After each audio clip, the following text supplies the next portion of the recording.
जैसा कि आपको पता है कि अभी मध्य प्रदेश में एक नई योजना का शुभारंभ हुआ है जिसे मुख्यमंत्री शिवराज सिंह चौहान ने चालू किया है। इस योजना का नाम है मुख्यमंत्री लाडली बहना योजना। और जैसे आपको अभी पता होगा कि इसके फॉर्म भरे जा रहे हैं और ऐसे बहुत से लोग हैं जो अभी इस योजना के बारे में नहीं जानते हैं या जो भी जानते हैं तो पूरी जानकारी उनको नहीं है, जिससे उन्हें फॉर्म भरने में प्रॉब्लम हो सकती है या उनका फॉर्म ना भरा जाए। तो इसलिए आपको इस योजना के बारे में पूरी जानकारी होना जरूरी है। तो आपको इस एक वीडियो में ये सारी जानकारी मिलेगी, ये योजना क्या है और इस योजना से किसे फायदा होगा और उसका फॉर्म कैसे फिल होगा और इस योजना में आपको कौन कौन से डॉक्यूमेंट की ज़रूरत होगी। तो आप पहले से उन डॉक्यूमेंट को तैयार रखें ताकि आप इस फॉर्म को भर सकें। तो सबसे पहले आपको इस योजना में जो डॉक्यूमेंट की ज़रूरत होगी उसमें सबसे पहला आपका समग्र आईडी है। जो भी महिला इस फॉर्म को भरेंगी तो उनके पास अपनी समग्र आईडी होना जरूरी है और समग्र आईडी के साथ आधार कार्ड की भी ज़रूरत होगी और आपके पास एक मोबाइल नंबर होना चाहिए जो समग्र पोर्टल में दर्ज होगा। उसी मोबाइल नंबर को आपको फिल करना होगा और आपको इस फॉर्म को भरने से पहले, आवेदन करने से पहले जो जो तैयारियां करनी होंगी उसके बारे में भी यहाँ जानकारी है। तो आपको फॉर्म भरने से पहले आपको आधार समग्र KYC करवाना होगा। जो आपका आधार कार्ड है और आपकी समग्र आईडी है तो उसको लिंक करवाना जरूरी होगा। तो ये आप बिना KYC करे फॉर्म फिल नहीं कर पाएंगे और ये आपकी KYC आप OTP या बायोमेट्रिक दोनों के माध्यम से कर सकते हैं। और आपके पास बैंक अकाउंट होना चाहिए, जो महिला आवेदन कर रही है उसी के नाम पर होना चाहिए। ज्वाइंट अकाउंट यहाँ मान्य नहीं होगा। तो अगर आपके पास ज्वाइंट अकाउंट है तो आप अपना एक नया अकाउंट ओपन करवा लें और आपके पास जो बैंक अकाउंट है उसमें आपका आधार लिंक और DBT सक्रिय होना चाहिए ताकि जो आपको डायरेक्ट पेमेंट होगी वो आपके आधार से लिंक अकाउंट में होगी। उसके लिए आपको DBT करवाना होगा जो आप अपने बैंक में जाकर करवा सकते हैं। अब इस योजना के उद्देश्य के बारे में जानेंगे कि योजना क्यों लाई गई। महिलाओं के स्वावलंबन एवं उनके आश्रित बच्चों के स्वास्थ्य एवं पोषण स्तर में सतत सुधार को बनाए रखें। महिलाएं अपने बच्चों का स्वास्थ्य और पोषण पर ध्यान दे सकें, इसलिए उनको स्वावलंबी बनाना और महिलाओं को आर्थिक रूप से अधिक स्वावलंबी बनाना। परिवार स्तर पर निर्णय लिए जाने में महिलाओं की प्रभावी भूमिका को प्रोत्साहित करना। इस योजना का उद्देश्य महिला सशक्तिकरण है। महिलाओं के हाथ में पैसा होगा तो वो अपना काम कर पाएंगे। अब इसके बाद आवेदन की प्रक्रिया को जान लें कि जो भी आवेदन होगा उसकी प्रक्रिया क्या रहेगी, ये फॉर्म कैसे फिल होगा और कहाँ से होगा। तो इसके लिए आपको जो भी आपके यहाँ ग्राम पंचायत या वार्ड लगता होगा या जो भी कैंप लगा होगा वहाँ पर आपको एक फॉर्म दिया जाएगा। उसे फिल करने के बाद उसे पोर्टल पर और ऐप में प्रविष्ट किया जाएगा,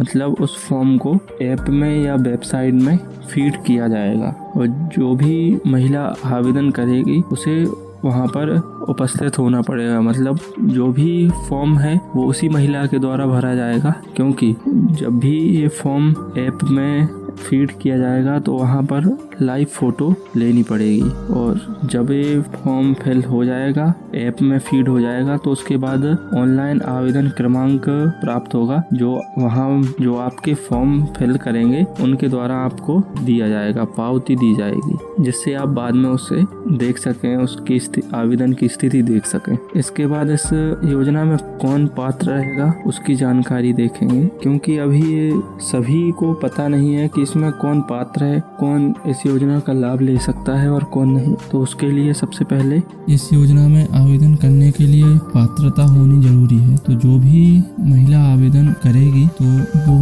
मध्य प्रदेश की स्थायी निवासी होनी चाहिए और विवाहित हो, जिनमें विधवा या तलाकशुदा भी सम्मिलित होगी। और जो भी महिला आवेदन करेंगी वो 2023 में 1 जनवरी को 23 वर्ष पूर्ण कर चुकी हो और 60 वर्ष से कम हो। मतलब वो 23 साल से लेकर 60 साल के बीच में होनी चाहिए, उन्हीं का फॉर्म फिल होगा। और जो कुछ महिलाएं इसमें अपात्र भी हैं तो वो कौन है उनके बारे में देखेंगे। तो जिनके परिवार की सम्मिलित रूप से स्वघोषित वार्षिक आय 2.5 लाख से अधिक, मतलब जो भी महिला आवेदन करेंगी उसके परिवार की वार्षिक आय 2.5 लाख से अधिक होगी तो वो ये फॉर्म नहीं फिल कर पाएंगे। या जिनके परिवार का कोई भी सदस्य इनकम टैक्स भरता हो, आयकर दाता, या फिर जिनके परिवार का कोई भी सदस्य भारत सरकार या राज्य सरकार में कोई भी किसी भी विभाग में कार्यरत हो या सेवानिवृत्त होने के बाद पेंशन प्राप्त कर रहा हो, तो वो भी इस योजना में पात्र नहीं होंगे, वो भी फॉर्म फिल नहीं कर पाएंगे। और इस योजना के लाभ देखें तो इसमें जो भी पात्र महिला होगी उसको 1000 रुपए प्रति माह भुगतान किए जाएंगे। तो ये भुगतान सीधा महिला के आधार लिंक जो बैंक अकाउंट होगा उसी में डायरेक्ट किया जाएगा। या फिर कोई महिला ऐसी है कि जो 60 वर्ष से कम है और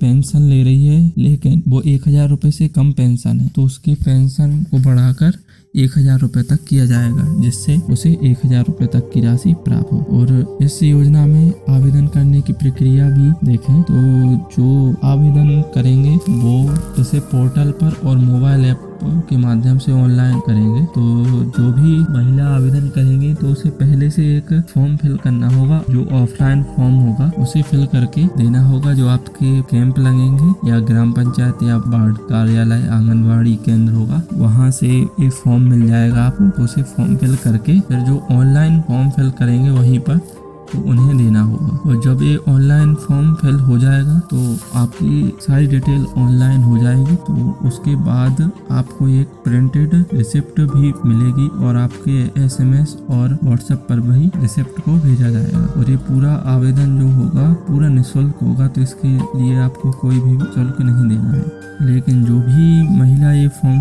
भरेगी या आवेदन करना है उसके लिए वहाँ उपस्थित होना बहुत जरूरी है, क्योंकि वहाँ पर उस महिला का लाइव फोटो भी लिया जाएगा। आपके पास कुछ डॉक्यूमेंट होने चाहिए जो आपको साथ में रखने हैं। उनमें है आपकी परिवार ID और आपकी स्वयं की सदस्य ID और आपका आधार कार्ड। जब भी आप ये फॉर्म फिल कर देंगे तो उसके बाद एक सूची निकाली जाएगी, जो पात्र महिला होगी उसकी एक सूची निकलेगी, वो पोर्टल पर और ऐप पर भी होगी। और आपकी जो पंचायत है, वार्ड है, वहाँ पर भी ये प्रिंट उसका चस्पा किया जाएगा। तो अगर किसी महिला को आपत्ति है या उसका नाम पात्र महिला में नहीं है, तो उस सूची में उसका नाम नहीं है, तो वो आपत्ति कर सकती है और यह आपत्ति 181 के माध्यम से भी कर सकते हैं। तो जिन भी महिला को आवेदन करना है उनके पास समग्र और आधार EKYC होना बहुत जरूरी है। और जिनके पास EKYC नहीं है तो उनको भी करवाना होगा। तो पहले ये जान लें कि ये आवश्यक क्यों है EKYC करवाना। तो योजना को सरल बनाने के लिए और ये पता करने के लिए कि जो आवेदन महिला कर रही है वो मध्य प्रदेश की मूल निवासी हो, स्थायी निवासी हो, और जो EKYC होने से आधार और समग्र लिंक हो जाएंगे, जो डुप्लीकेसी होती है वो बंद हो जाएगी, जो किसी के पास भी 2 समग्र ID होंगे वो बंद हो जाएंगे।